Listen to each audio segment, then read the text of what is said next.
Sharing is caring. दोनों भाई नाश्ते की टेबल पर बैठे थे। प्रियंका, मेरा नाश्ता कहाँ है? भाभी, मुझे भी ऑफिस के लिए लेट हो रहा है। इस पर प्रियंका किचन में से दोनों के नाश्ते की प्लेट्स लेकर बाहर आती है। लो भाई, आप दोनों का नाश्ता। किसी को भी 1 मिनट का सब्र नहीं है। ये प्रियंका का ससुराल है, जहाँ कोई औरत ना होने की वजह से शादी वाले दिन से ही घर के साथ दोनों भाइयों की जिम्मेदारियां प्रियंका संभाल लेती है। दोनों भाई शांति से नाश्ता कर रहे होते हैं कि अंकुश अपने भाई की प्लेट से पराठे का एक टुकड़ा उठा लेता है।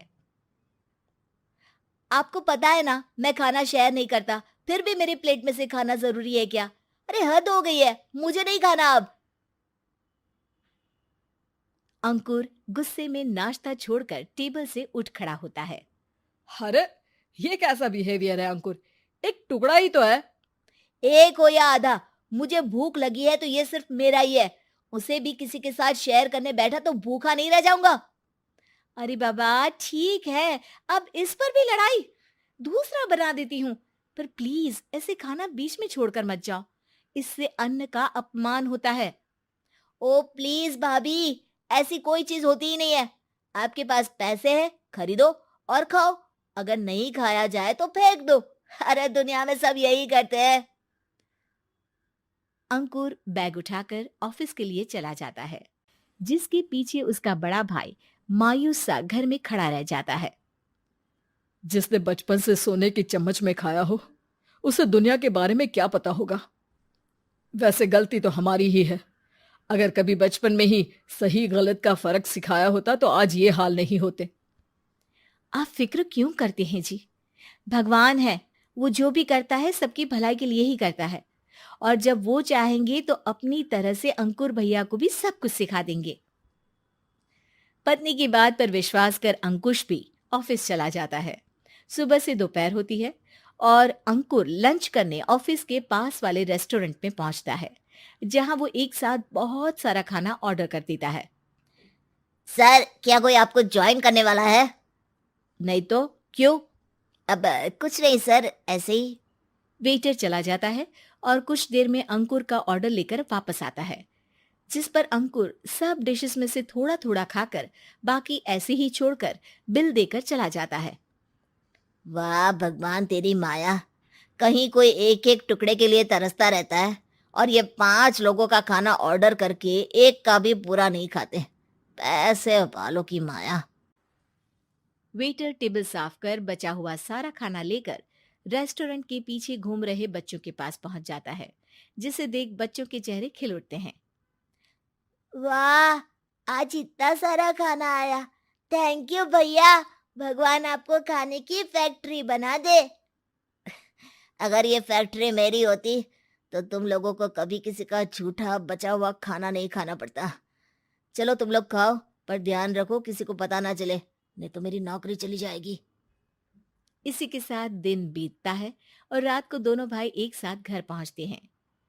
कुछ देर में सब डिनर करने बैठते हैं, जहां अंकुश अंकुर को समझाने की कोशिश करता है। अंकुर, अगर हमें लाइफ में सब कुछ मिला है, इसका ये मतलब नहीं कि तुम उसका गलत फायदा उठाओ, बल्कि तुम्हें उसकी मदद से दूसरों को भी मदद करनी चाहिए। भैया, जिनके पास नहीं है उनकी वजह मैं तो नहीं ना। और ऐसे बहुत लोग हैं जिनके पास सब कुछ है। इसलिए अगर मैं एक इंसान कुछ नहीं करूंगा तो कोई फर्क नहीं पड़ने वाला। तुम्हारे भैया बस एक चीज समझाना चाहते हैं कि जिस चीज की हमारे पास कमी नहीं है, उसे बर्बाद करने से अच्छा है कि लोगों के साथ शेयर करें। इससे हम सिर्फ सामान नहीं, खुशियां भी बांटते हैं, और इसमें तुम्हारा ज्यादा कुछ तो जाएगा नहीं।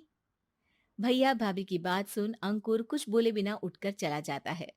इसी तरह दिन बीतते रहते हैं, जिसमें अंकुश और प्रियंका कोशिश तो बहुत करते हैं, पर अंकुर पर किसी भी चीज का कोई असर नहीं पड़ता। एक दोपहर अंकुर सैंडविच खाते हुए सड़क के किनारे चल रहा होता है। तभी उसकी नजर आइसक्रीम वाले पर पड़ती है और वो सैंडविच सड़क किनारे फेंक आइसक्रीम खरीदने पहुंच जाता है। अब इसे कहते हैं जिंदगी का सुख। जैसे ही अंकुर आइसक्रीम लेकर पीछे मुड़ता है, तो एक आदमी को सड़क से वही सैंडविच उठाते हुए देखता है। वो आदमी बहुत कमजोर, गरीब, जैसे बहुत दिनों से खाना ना खाया हो वैसा लग रहा था। अंकुर उसके पास जाकर खड़ा हो जाता है। उसे देखकर आदमी सैंडविच अंकुर की तरफ कर देता है। आपको भी खाना है क्या? क्या हम इसे आधा आधा कर ले? मुझे बहुत भूख लगी है। वो मेरा ही झूठा सैंडविच है। तुम दूसरा खरीद कर क्यों नहीं खा लेते? इसे क्यों खा रहे हो? अरे भैया, अगर खरीदने के पैसे होते तो 4 दिन से भूखा नहीं घूम रहा होता। हैं? क्या? तुमने 4 दिन से कुछ नहीं खाया, फिर भी इस आधे सैंडविच को मेरे साथ बांटने के लिए तैयार हो गए? क्यों?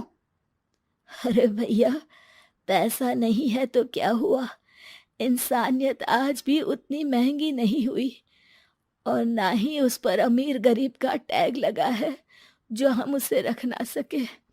पर अफसोस, आजकल लोगों के अंदर पोषण, खून या विटामिन से ज्यादा इंसानियत की कमी होने लगी है। आदमी की बातों से अंकुर को समझ में आ जाता है कि वो आज तक कितना गलत काम करता आ रहा था। इसके बाद से वो अपनी किसी के साथ शेयर नहीं करने और खाने को बर्बाद करने वाली आदत को छोड़ देता है।